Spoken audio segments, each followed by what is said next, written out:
Tony. Yeah, fourth bell. You know, get out. Get out, man.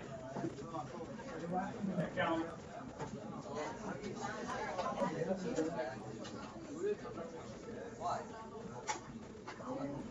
Yeah, that's you.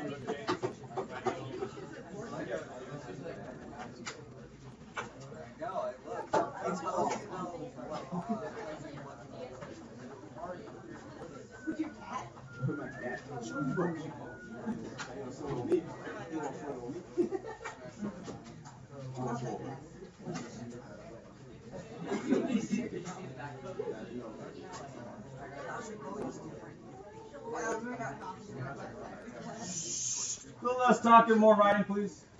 Yeah.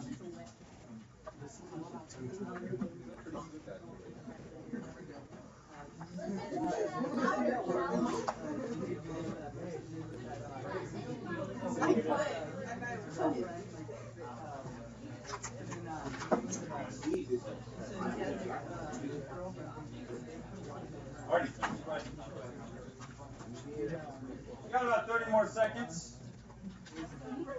Go faster.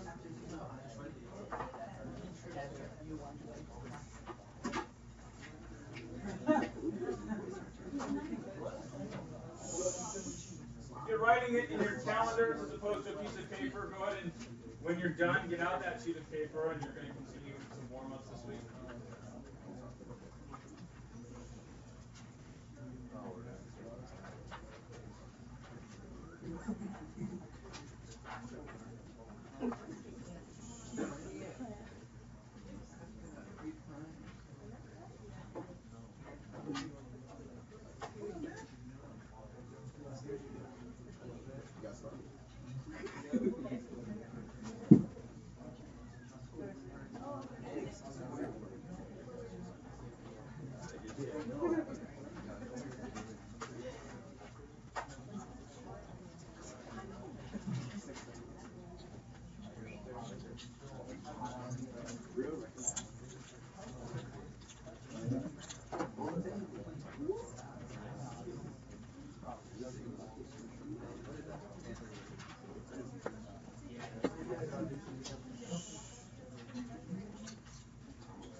Just a heads up regarding your calendars, I want you to start practicing. I was rolling it out slowly, meaning I didn't tell you the first day.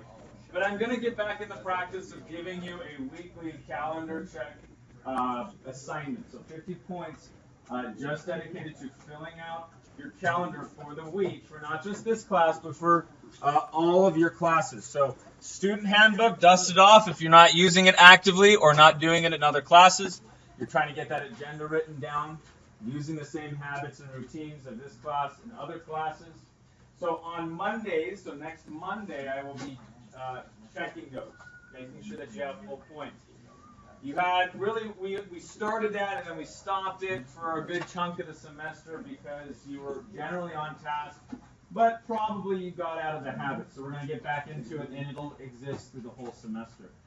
You won't get it's either you get a full 50 or nothing. So you want to make sure it's completed. I should see the calendar filled out or your warm-ups with dates and classes of each of the different periods. Let me go and show you what's going on this week. Again, we have a good week for you. It's second week of Unit 4, so we were learning about some non-Western cultures. Last week we did Islam. We did some poetry. We read the Quran. This week we're studying ancient China, and then the last week is ancient Japan. So we're looking at these 3 weeks, and again our theme is about discrimination. How these people groups in our own contemporary sort of ideas have been discriminated, or how it relates to the idea of prejudice, in part because of the celebration yesterday. You guys got a 3-day weekend for a reason, and I'm going to talk about that for your warm-up today. So Tuesday, Unit 4, our Socratic seminar topic, remember, was whether or not it's good to ever do what? Discriminate or be prejudiced or biased. Is there any good that comes from that. You're all told not to do those things, but maybe sometimes it's a good thing, and be honest with it, okay? So you should be writing about 3 body paragraphs before Thursday, and we will get into Socratic seminar teams, and whoever has, I guess, the most writing, or who you've decided should go first, remember it's a rotation, should be ready to present those 3 body paragraphs. Those are due individually. So you will be not only writing it out on a notes page, if you haven't already done so. If you will have it done before the Socratic seminar, you're just stapling it back to your notes. If you don't, then you have to do it during the Socratic seminar, and it'll be due on Friday. You're also going to be typing it up in the computer lab, like we always do. I should say the iPad lab, now that we're in the classroom. So just to let you know, what we're trying to strive for is a discussion about discrimination. Now on Wednesday, so tomorrow, we're going to be learning a little bit more about Chinese philosophy. We're going to learn, read Confucius and do some activities regarding Confucius' sayings in his Analects, which is his history. Yes? Oh, discrimination is not wrong. Yeah, it's discrimination is what I haven't changed it yet. So thank you. Put +5 in your paper for checking that. And then also the contrasting philosophy in China of the Tao Te Ching, which is on page 445. Thursday is our Socratic seminar, and Cassie prep on Friday. In particular today, don't worry about number 3, lit circles. You guys aren't doing those. Those are my advanced class. You guys will be doing choice novel projects, but I'm not prepared yet for those. China culture notes is what we're doing today. So we're going to be introducing it, and we're going to do it a little bit differently than what we've been doing in the past. So you're seeing, you can see that on your worksheet. But before we leave our warm-ups, I want to give you some connections between ancient China, or I should say, what we understand Asia or Asian to be, and what we just celebrated this last weekend. What did we celebrate? Martin Luther King Day. Now, if you're from the South, you celebrated Martin Luther King Day and Robert E. Lee Day. Does anyone know who Robert Lee is? Yes. Put +10 on your paper. Very good. The general of the South during the Civil War. It's kind of ironic that they put Martin Luther King Day alongside Robert E. Lee Day, the main general of the Civil War that was going against the abolitionist movement in the North. So a bit of irony. So we still have continuing effects of this idea of civil rights. I'm going to connect it in a certain way because I was thinking, should we maybe stop and actually read the I Have a Dream speech in class? But I know that that's something that you're supposed to do in English 9. Did anyone read I Have a Dream speech in English 9? And I think that's sad, and I apologize for that. I did. You did. That's good. So 2 of you did. It's actually in the English textbook last year, and you're supposed to read it. So if you didn't, like in connection with To Kill a Mockingbird, for instance, any of you guys read To Kill a Mockingbird? Some of you. Then you should do that. Now, I'm going to offer it as extra credit. So I'll talk about that in a second. But first, write down the name of this person on your warm-up. Just write his name. His name is Confucius. Confucius establishes a concept very early in ancient history. It's called the day, and it's D-E. Write that next to his name. Day means personal virtue. Just write it in your warm-up. So on a line sheet of paper, you're taking some general notes right now. So always have warm-ups that's just kind of an intro, getting you right and getting you thinking. Day means personal virtue. And for Confucius, personal virtue comes from persecution. What is persecution? To be persecuted. To be accused. To be hated.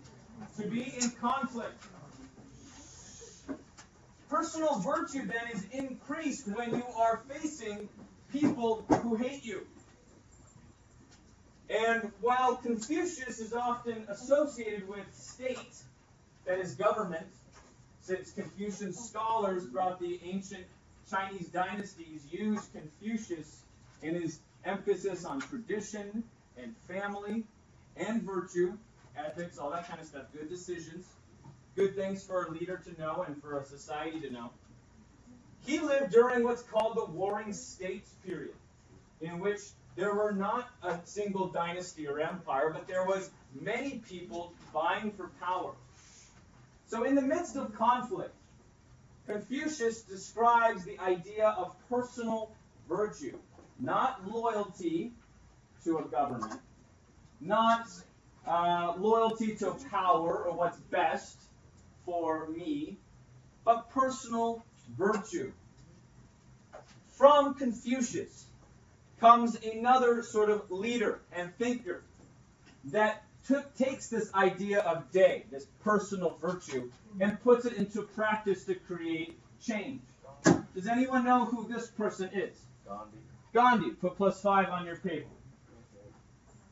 What did Gandhi do that was so different than previous, I guess, leaders in terms of his success? What did he accomplish? Does anyone know? Peace. Through what? And what was the context? Does anyone know that? Of Gandhi. What was his ethnicity? Hindu is from where? India. So Mahatma Gandhi is Hindu by religion and from India by ethnicity or origin. India by the 19th century was fully occupied by which empire? British. Thank you, Tony. Put +5 on your paper. The British Empire. Now, one way you can fight the British Empire if you want to free India is to do what? What's one way you can get Britain out of your country? You can fight them, sort of like America did. You can fight them with your swords and kill as many British people as you can. And that can work, like it did here. But he did something different. Instead of fighting, he let the British do what? Not fight themselves, although that's kind of part of it, and I'll tell you why. He let the British hurt him and the movement. He was non-violent. He was a pacifist. Very good, Gustav. 2 + 5. The word pacifist. So Gandhi equals pacifist. This is part of personal virtue. When in conflict with somebody, when they are ready to punch you, instead of being ready to punch them back, you stand up strong for what you believe, take the punch, and watch as everyone reacts against that person. Which is a stronger position then? To just be one amongst two people fighting and hurting each other? Or being the victim that recognizes that everyone else now is on your side? Which is more powerful? Just fighting the person back, tooth for tooth? Or showing people the aggression and the evil of one side? Showing the evil on one side. This is what happened to Gandhi. He would sit, hunger strike, and wait for the British to break him up, to stop the protest because there was no free speech, and hurt people, kill people, etc. And people saw this, and they reported on it, and it caused change through nonviolent protest and action. You hopefully can kind of see where the third step is. Who will fill this box here?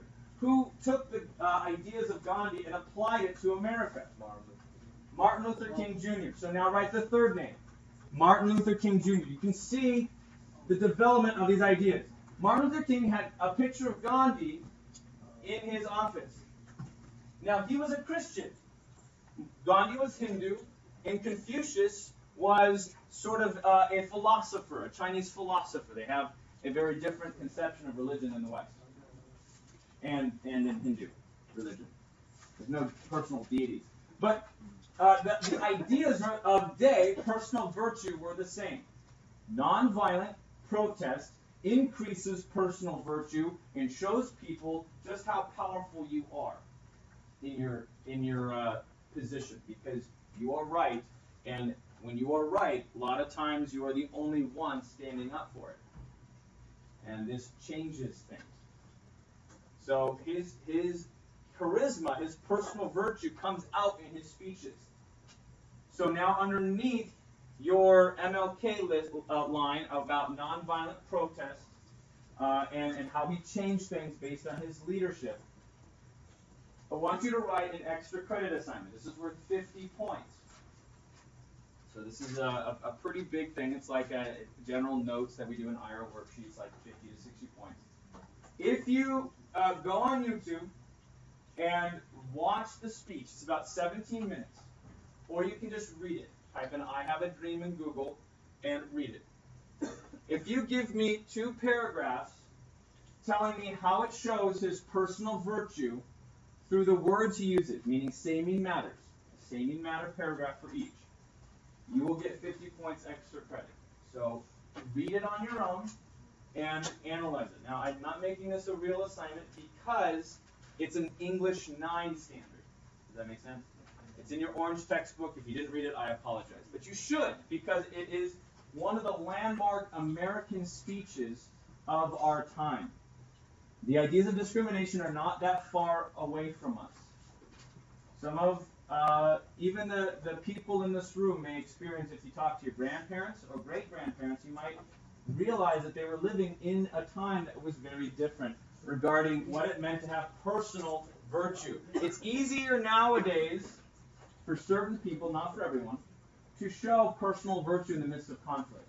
It's a little different when people are shooting you with hydraulic hoses and sicking dogs on you and causing you to get the worst jobs on the planet. So think about the connection then between ancient China and even today as we discuss the ideas of different people groups. Now, last thing on your warm-up, and then what you'll do is on your worksheet, there's a space provided for the same information I just gave. You're just going to summarize it formally in your IR worksheet. So just to let you know, it's the top part of that. You just reiterate what you just wrote on your warm-up.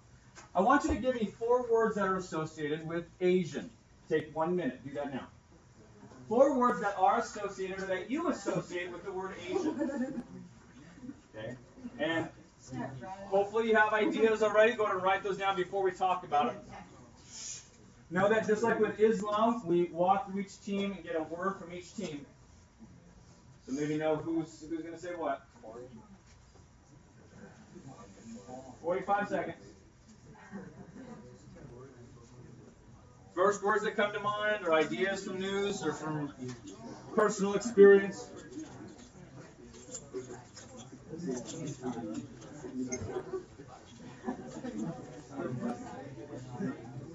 While you're talking, make sure you're writing as well.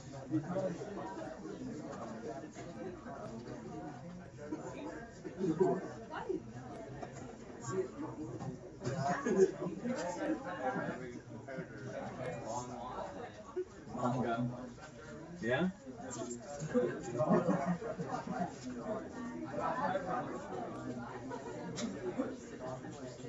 "30 seconds to now share your words with your team. Decide on which is the best word to say in front of the class. And have somebody say it, ready to say it in 30 seconds.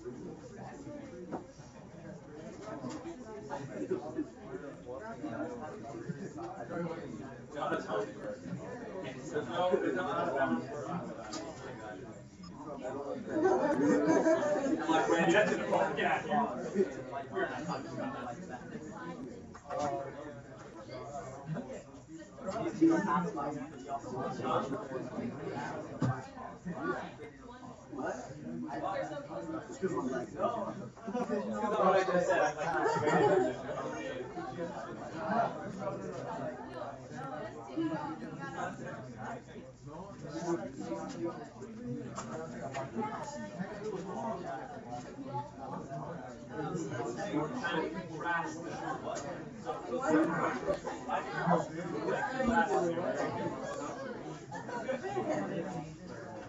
You can associate this contrast.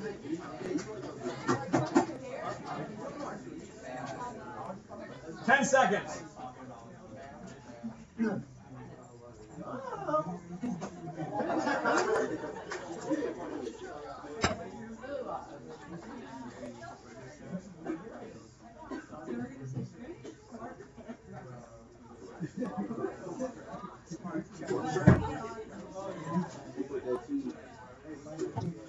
All right, very easy assignment.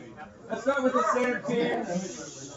Second team, now it's quiet because you're going to go through each team here. What's your word? Terrible drivers. Terrible drivers. Positive or negative connotation? Positive. Negative. Type of association? Stereotype, right? So it's a stereotype based on their skills or actions. Good. Thank you. That's the type of word. Matt's team? Who's going to say it? I don't care. Buddhism. Okay, so Buddhism. So positive or negative connotation? It depends on who you're talking to, but we think of it positively, not if you're a Confucian scholar. You might have a negative connotation. And type of association is religion, right? So religious connotation. Back table here. Say one. White rice. That's racist. The other two, not so much, but white rice, no. Right, if you like white rice, positive connotation, right? So good food, but it's usually seen in like a negative way because it's a stereotype based on food. All right, table over here.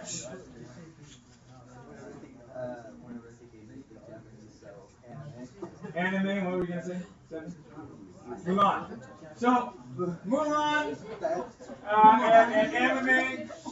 So cartoons. Now I'll let you know that is Mulan Chinese or Japanese? Chinese, right? Okay, so good. Anime, Chinese or Japanese? It depends. There are some Chinese anime, but it originates in Japan, so it's fine. It's just, which is fine. There is a style of art that goes with Asia, so that connotation's good. Thank you. Your word connotation, go. Strict. Oh. You are bringing dishonor to the family. Bringing dishonor to the family. This is to give you an idea. Strict. Positive or negative? Depends on who you ask. Might be good, might be bad. Stereotype based on actions, being strict. Next, back table here. Back. Eating dog. Okay. Ouch. Very racist. Okay. Eating dog, which is a very negative stereotype based on the West. Whether they do or don't, it's a negative stereotype, right? Good. Thank you. This table here. Hentai.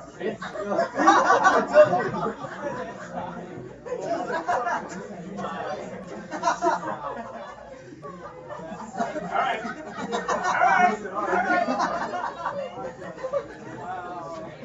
Asian sometimes has a. Oh, I'm going to try and make this. I'm going to one up this. This is obvious. Sometimes Asian is like you're crazy Asian or something like that, and it's like some weird thing on the internet that they sort of, and they have kind of a strange culture regarding maybe sometimes with sexuality too. And they're a little bit, it seems like when we think of the word Asian, we might think something a little bit more like liberated sexuality, which is a stereotype. But it's part of sort of the different thing. I've already said the word. Thank you. I said it nice and loud for everyone. Next.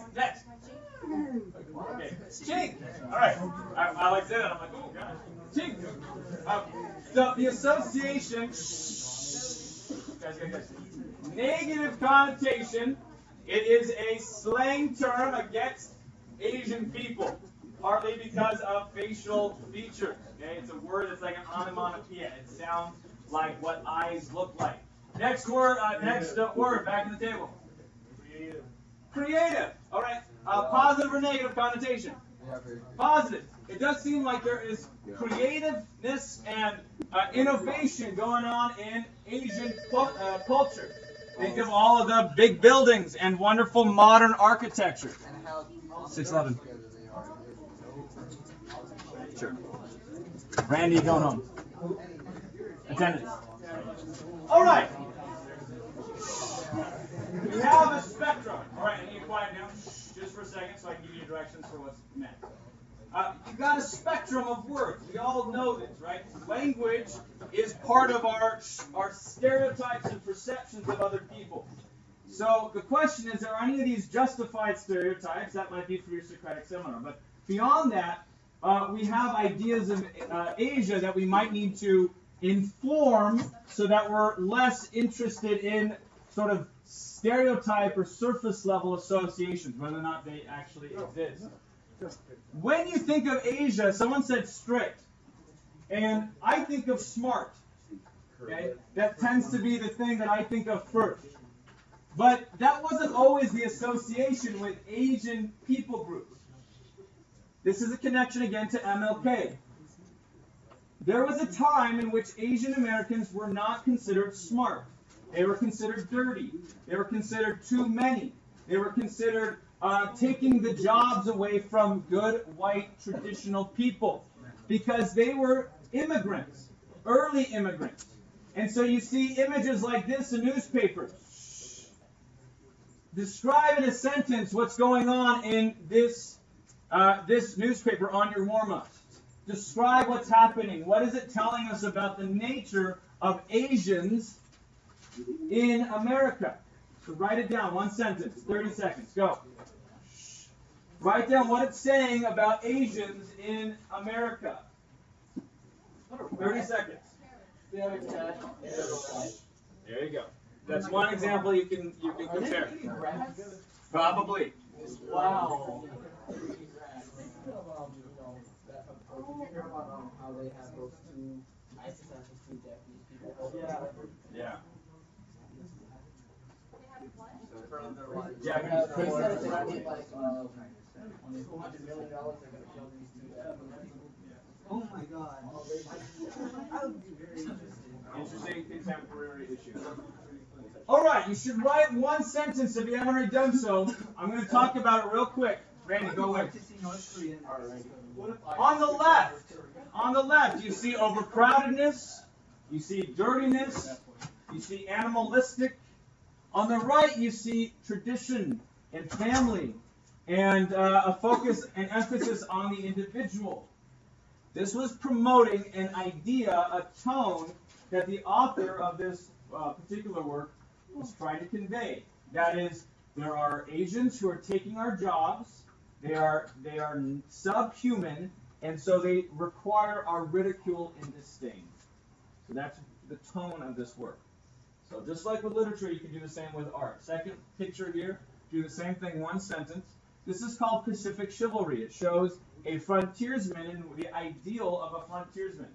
White people need to go out west in order to battle the Asian immigrants who are stealing American jobs. You hear these same kind of rhetoric and language even today. It just depends on how far we are away from the initial sort of, visitors or immigration of a particular group.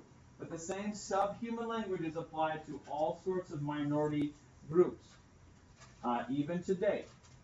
So again, what's happening in this work here? Why is he pulling the hair? Describe it in one sentence. What's going on? Frontiers. What's it saying about the nature of this particular discrimination? What is the author trying to say? 20 seconds.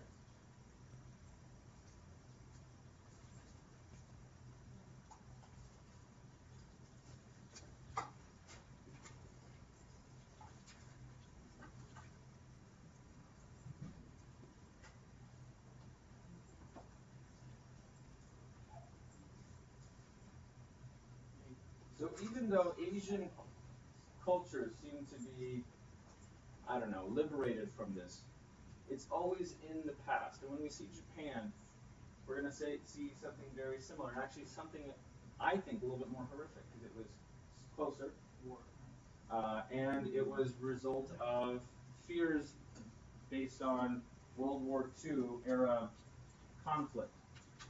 You think that Germany is the only people capable of internment or work camps, you don't know your own California history. So next week, when we talk about Japan, we'll look at how there was persecution of Japanese Americans. Again, continuing this theme of discrimination and highlighting and praising, or at least understanding, the cultures by which people in America have come from and valued. This is representing the government now. I mentioned the idea of day and personal virtue. Against the government increases your personal virtue to go against things that are wrong. even if it's your government and everyone else saying it. This is called the Chinese Immigration Exclusion Act. It was to force people who had already been here, generations of people who had come here and had children, and those children's children, to try and keep them from working, force them out of their jobs or wherever. This was in the 19th century. So special legislation telling people that they are second-class citizens. So this is a history that we need to be aware of, and then reverse through knowledge, through understanding. That's what you're going to do. Now, instead of, I know, then a picture of a little Asian baby, very cute. By the way, before I talk about the problem, before we do our Socratic Seminar on Thursday, I have a video to show you. It's a video of my own personal research. I have a child who's 3 years old, and a boy that's 3 years old, and a girl that's 2 years old. And I decided to videotape them yesterday, doing a little experiment, a little game. I took 2 pictures of babies of 2 different skin colors. I did it a couple times, and asked them, you know, which one do you like better? And I'll tell you right now that one of my children is racist. And it happened every time. I'm not going to tell you when or how. You're going to listen to his or her words about these things. And I'm like, what? Where did you do that? Where did you hear that? No, it's going to be interesting. So you'll hear sort of about maybe why this might be a little bit more biological sometimes that we need to recognize. But we all like babies, don't we? I love it. We might need to be taught racism to not like something like that. Okay. Anyways, here's your prompt. Here's your prompt. You're not doing your normal group teaching thing, and you're not doing fill-in-the-blank summaries. You're going to create an essay today. A 30-minute quick essay, but on the readings themselves. Here's your prompt. What is unique to ancient China regarding literature, history, and philosophy? That is science, religion, those things under philosophy. How is it related to other cultures and today? On your paper, it's a multi-level approach to it. So you're going to start the first page today. You'll probably finish the second page tomorrow and on your own up until Friday, where you're going to type it up. So this is important for what will be happening on Friday with your Cassie contract. So it's like you need to get it done or else you won't have time for it. You're going to start by highlighting one of the areas in each of these categories, one page that you're going to read. Develop some facts, turn those facts into saving matters, and turn those saving matters into what? Paragraphs. Very good. They can put +5 on the paper for answering them. One person at your desk, go and grab the books for the people in your team, and then you can begin as soon as you get books there. You are writing the essay based on summary facts, turning those into summaries, saving matters based on the prompt. You've done this practice over and over again. It's just now putting it into essay form rather than just in worksheet form. Remember, you're asking what's unique to the ancient Chinese cultures based on your saving matters. Put that as part of your matter.